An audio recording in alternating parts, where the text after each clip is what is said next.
Hello everyone, this is Anita Kejriwal here from the amazing Paper Grace design team. Today I am going to show how to create beautiful magnolia flowers and arrange them on a decorative box.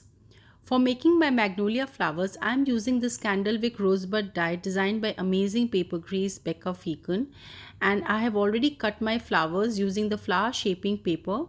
For my flowers, I am using the biggest size of the die, which is the biggest one here, and the smallest one for the sepals. For coloring my flowers, I am going to use the pink peony archival ink and my blending brush to color all the biggest size die cuts like this. You can use any other color of your choice, or if you do want white magnolias, you can just shape the flowers without coloring. So here I'm applying color to all the flower petals both on the front and the back, and we will be using three numbers of biggest size die cuts for making one flower. So finish coloring like this for all the biggest of the die cuts, and for coloring the smallest of the die cut you're going to use any one of the green color distress ink. For coloring and shaping my leaves, I am going to use a strip of paper which measures about 2 inches by 1 inch and give it a nice leaf-like shape. You can even use the die cut leaf which is there in the die cut set. So here again I am applying the green color with the help of my tool applicator. I have again used distress ink here. You can use archival ink if you want to, but I have used distress ink here. Here my flowers are all ready. First, I'll begin by giving a deep cutting in between the petals with the help of my sharp scissors. Be careful not to cut through the hole. We just have to do little deep cutting. Then starting from one point of the petal, curve your scissor and go down to give it a nice curved petal shape. Repeat that for the other petal, starting from cutting always on the right side of each petal. Do that for the other petals also. Hold the scissor, curve and go down till the last cut. So then turn the petal like this, and then again repeat the same thing till we have a nice shaped flower which looks like the leaves of the petals of the magnolia. Do this for all the 3 die cuts that you have here. So I'm repeating this for the other 2 die cuts as well, where I'll give a nice shape to the flowers. Next, I'm going to now start shaping the flower with the help of my groove tool. I have put my flowers on the embossing mat, and with the help of the groove tool, I am going to first start with the back part of the flowers, giving it a nice embossing lines, pulling the petals inwards like this.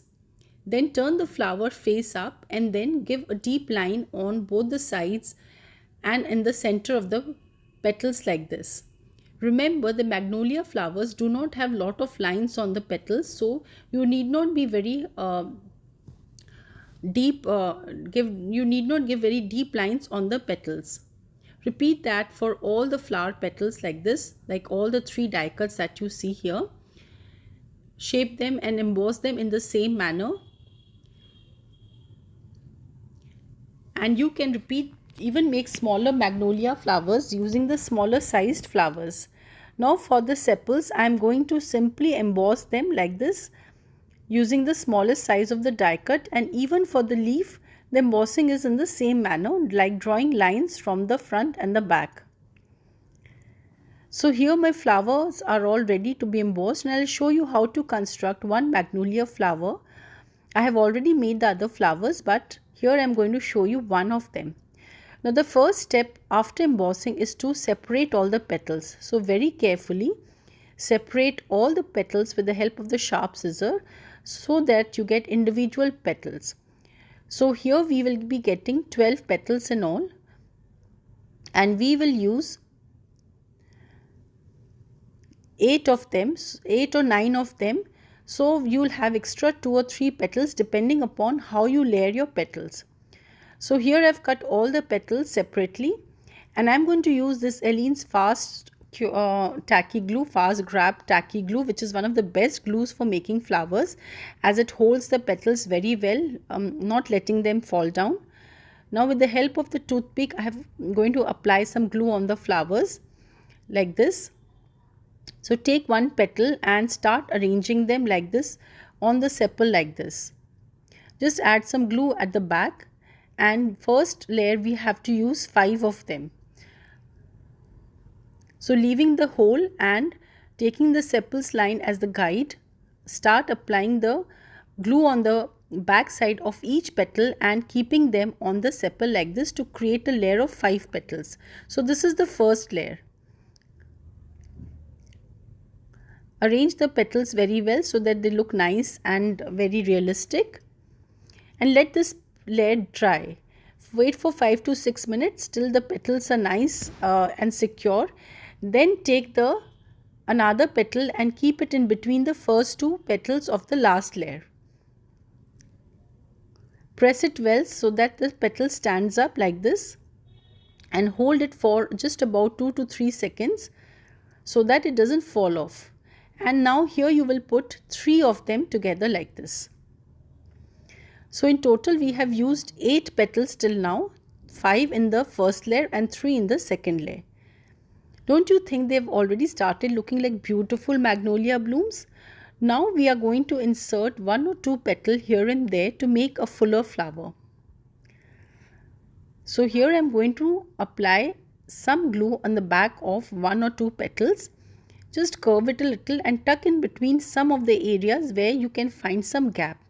You can use 2 petals, you can use 3 petals. It all depends upon how you want to shape your magnolia flowers. So here I am just using 2 of them, and we are left with 2 petals which can be used in the next flower.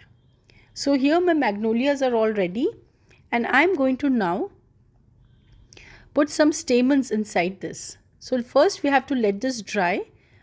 Meanwhile this is drying, I am going to show you how to make the stamens for the center. For this I have taken micro stamens, yellow in color, and I have divided into 2 halves. Take a 24 gauge wire and bend it like this, like a hook shape, and pass it through the center of your stamens. Bend it well and haphazardly bring back all the stamen heads on top. You need not be very neat here. They can be little up and down to give it a nice natural look. Then push the hook a little up and hold it with the finger, and then using a cotton thread, this is a normal cotton sewing thread, just tie it very tightly around. When we tie it tightly around, the stamen head spreads, giving it a very nice look. Tie it 1 or 2 knots to secure the whole thing. And then we are going to cover it with the help of a floral tape so that the thread etc. is not seen in the flower. So here my stamen head is ready, and now I am going to use my floral tape to cover it. This is the basic standard way of making stamen heads, and you can make any flower center using this method. So my stamen head is ready for one magnolia flower, and now I am going to insert it inside this. So apply some glue at the area where the tape begins and just push in the stamen head like this. There is already a hole here. If you find it difficult, you can take any pokey tool and make a hole and pass the whole stamen head like this, fluffing the flower very well, giving it a nice shape, pressing and making it look very nice and natural. So our first magnolia flower is ready, and apply dots of glue at the back of the flower to make it complete.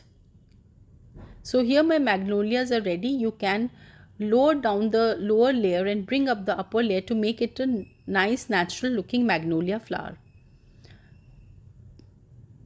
I have already got my flowers ready for my arrangement. For my box, I am going to show you what I have here. I have a beautiful box here which I have made using the Mosaic Bracket card builder die from the Holiday Medley collection. I am going to show you how to make this box in one of the videos on my YouTube. So for making this box, I have applied ribbon and have used it as a slider or as a drawer box where you can put trinkets, gifts or chocolates and gift them away. I have made it like an anniversary box. You can use it for any special occasion that you feel like. So my box is already made, and I am going to arrange these magnolia flowers on my box today. This is a very beautiful die, and I'm going to show you complete way in which you can make this box and also make a card along with this. So follow the video in where I'm applying these magnolia flowers. I'm going to create a magnolia branch using brown floral tape, leaves, etc. I'm putting on the music to enjoy, and I hope you will enjoy this video and make your own magnolia flowers, or for that matter any other flower, using the candle wick rosebud die, because it's such a versatile die, and create your own ornate box for your special occasion. Thank you so much for watching. I hope you like this video. Do follow and subscribe me if you like my work. Thank you so much.